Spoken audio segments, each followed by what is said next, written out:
छठी मैया बुझता तू बेटी के लचरिया एतने तू क दे उपकार गे।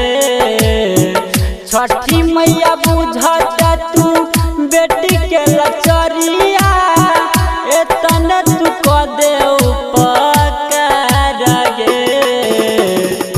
हरजी कराई छियो पूजब चरणवा जुग जुग जिये सजना। हरजी कराई छियो पूजब चरणवा जुग जुग जिये सजना। डीजे सुमित सतीश रैमा।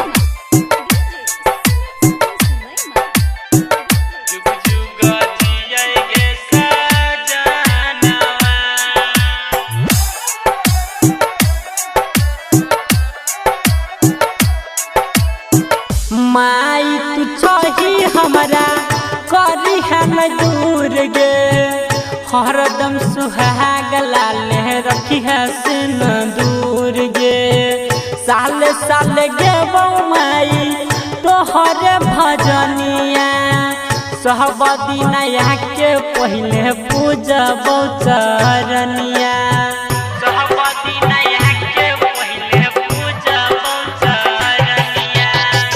माई तू छही हमरा करी है न दूर गे। रखी है सुहागन लाले रखी है सिन दूर गे। साल साल पूजबौ माई तोहर चरनिया सहब दिनया के हम गइबौ भजनिया। हमर डूबल छै सुन न गे नैया लहगा देना बेरा पार गे। हमरो डूबल छै सुन न गे नैया लगा देना बेरा पार गे। हरजी कराई छियो पूजब चरणवा जुग जुग जिये सजना।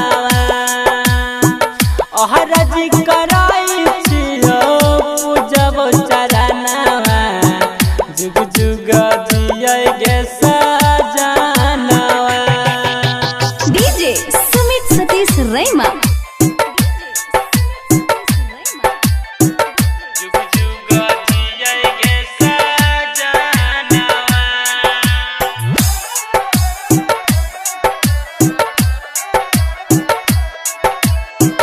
जेहना नजर रखे छही संसार पर ओही ना तू रखी है मैया घर परिवार पर।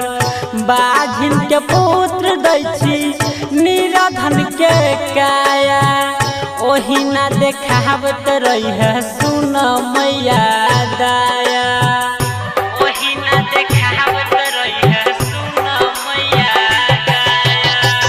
जेना नजर रखे छही संसार पर ओही ना तू रखी है हमरा घर परिवार पर। बाझिन के पुत्र दै छी निराधन के माया ओही ना तू कहरत रही है हमारो पर दाया। राम जी गाबै छो तोहर भजनिया हाथ जोड़ मैया सुना ठार गे। राम जी गाबै छो तोहर भजनिया हाथ जोड़ मैया सुना ठार गे। हरजी कराई छियो पूजब चरणवा जुग जुग जिये सजना। हरजी कराई छियो सुन न गे मैया जुग जुग जिये मोर सा।